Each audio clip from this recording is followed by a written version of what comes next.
캐빗입니다. 이번 주제는 미국의 클라우드법 파헤치기입니다. 지난번 블록체인과 프라이버시 시리즈를 통해 페이스북 데이터 유출 스캔들, 블록체인에 대한 NSA의 감시 현황을 알아봤습니다.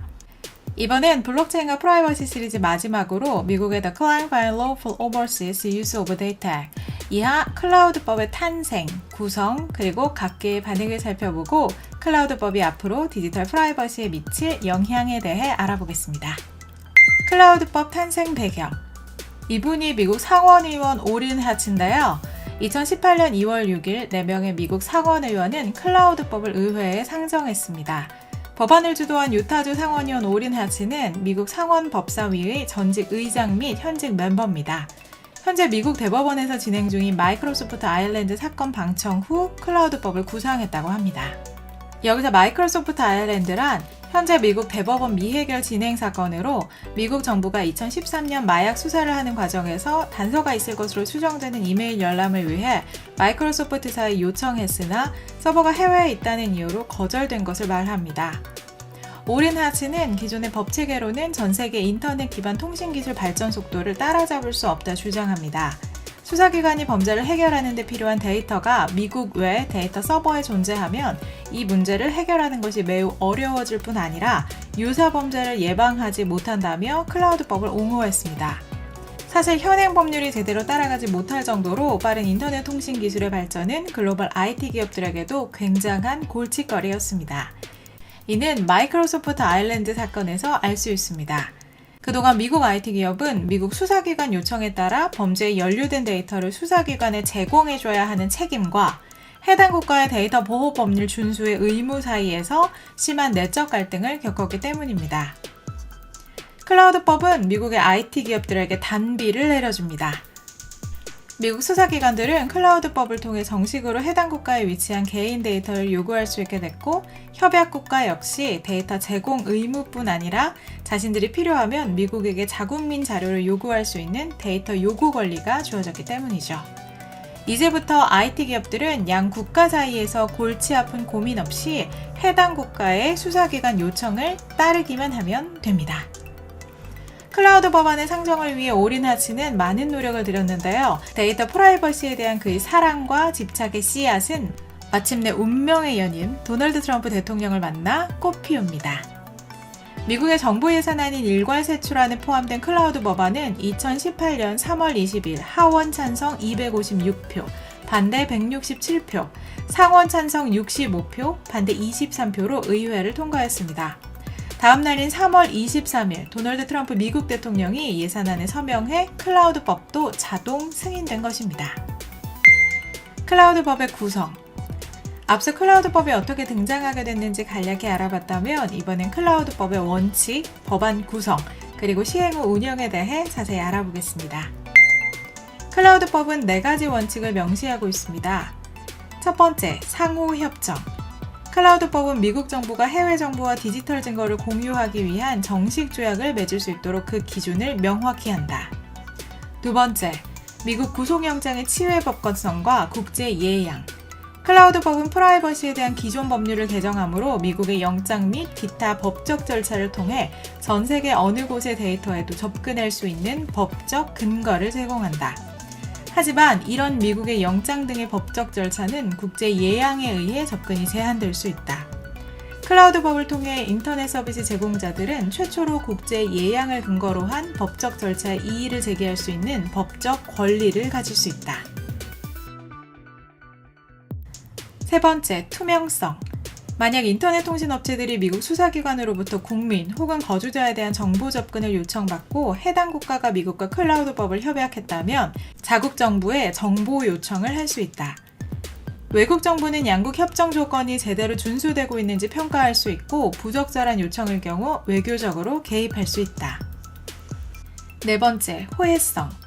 클라우드법은 협약 맺은 국가들에게 미국 수사기관의 데이터 요청을 방해하는 법적 제한 삭제를 요구할 것이다. 외국 정부는 클라우드의 법적 권한을 얻기 위해 미국 수사기관과 통신사업자에게 상호 호혜 권리 및 혜택을 제공해야 한다.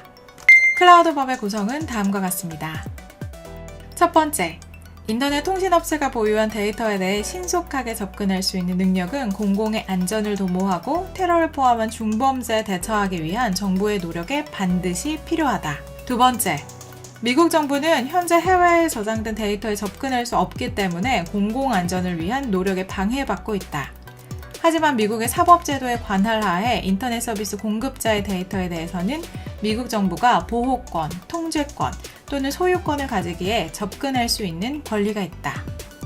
세 번째, 외국 정부 또한 중범죄에 대처하기 위해 미국에 위치한 인터넷 통신업체가 보유한 데이터 접근 방법을 더 많이 모색하고 있다. 네 번째, 인터넷 통신업체는 외국 정부가 미국 법이 공개를 금지하는 데이터를 요구할 때 발생하는 법의 모순을 겪고 있다. 다섯 번째, 또한 미국 법전 18항 121항이 데이터 공개를 요구할 때 외국 법이 이를 금지함으로써 앞서와 유사한 법적 모순을 일으킬 수 있다.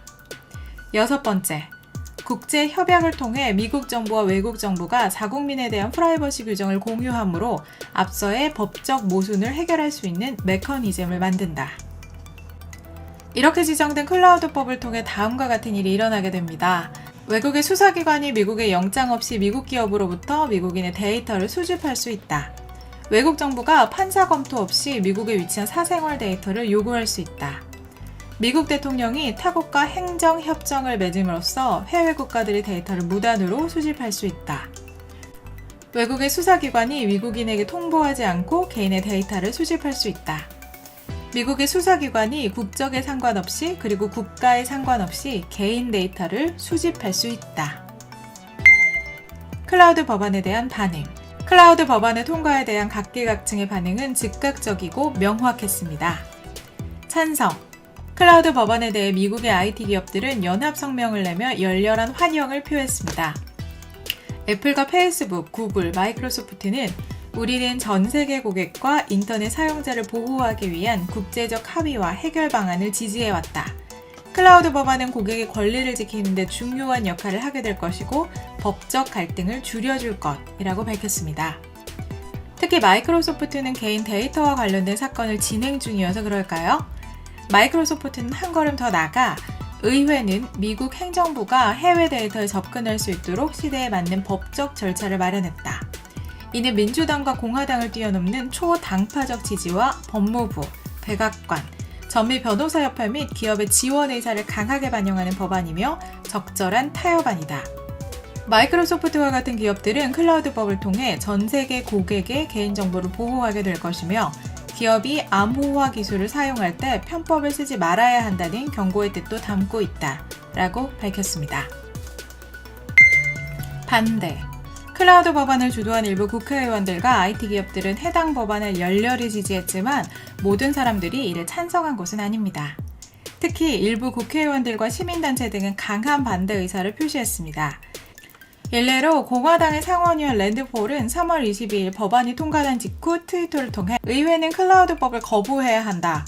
왜냐하면 인권과 미국 국민의 개인정보를 보호할 수 없게 될 뿐더러 이는 헌법의 역할을 포기한 것이다. 법무장관, 국무장관, 대통령 및 해외 정부에 너무 많은 권한을 넘기는 것이다. 라고 주장했습니다. 또 다른 상원의원 론 와이든 역시 성명서로 클라우드법으로 미국 대통령이 미국 법원의 견제를 받지 않고 다른 나라들, 즉 트럼프를 겨냥해 러시아와 터키와 사적인 관계를 마음껏 맺을 수 있게 되었음을 뜻한다며 반대 의사를 밝혔습니다. 마지막으로 미국의 유명한 시민보호단체인 미국 시민자유연맹 ACLU 역시 3월 12일 클라우드에 대한 반대 성명을 통해 클라우드법은 외국 정부가 미국의 법과 절차를 준수하지 않고 미국인의 권리를 침해하는 것일 뿐 아니라 의회와 기존의 정보 요구 절차를 피해 행정부의 권한을 넘겨주는 것이라며 인권과 주요한 민주적 안전장치를 약화시키는 법안이라 평가했습니다. 블록체인과 프라이버시 시리즈로 페이스북 데이터 유출 스캔들, 블록체인에 대한 NSA의 감시 현황, 그리고 미국의 클라우드법 통과까지 알아봤습니다. 시리즈를 종합해보면 페이스북 스캔들을 통해 기존의 IT 기업들이 개인정보 데이터를 얼마나 허술하게 관리하는지 알게 됐고, 이에 많은 사람들이 블록체인에 대한 희망을 품고 있습니다.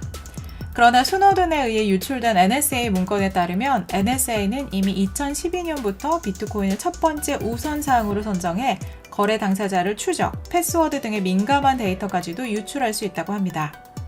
이에 유일한 희망은 NSA가 쉽게 접근할 수 없는 외국 기반의 데이터 서버를 이용하는 것이었는데요. 2018년 3월 23일 승인된 클라우드법을 통해 해외 기반의 데이터베이스도 NSA의 레이더로부터 자유롭지 않게 됐습니다. 암호화폐도 크게 다르지 않습니다.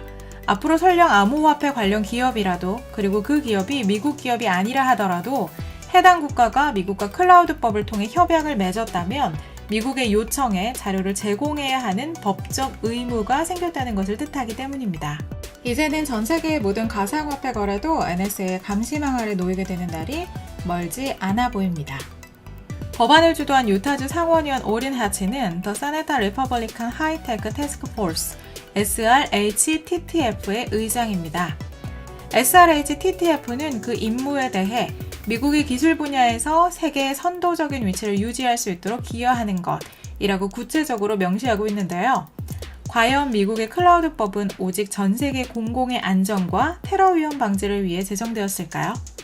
아니면 SRHTTF가 밝히는 것처럼 미국의 우월한 지위를 블록체인에게 넘겨주지 않기 위해 제정됐을까요? 미국의 클라우드법을 어떻게 운용할지 그 행보가 기대됩니다. 지금까지 키빗이었습니다.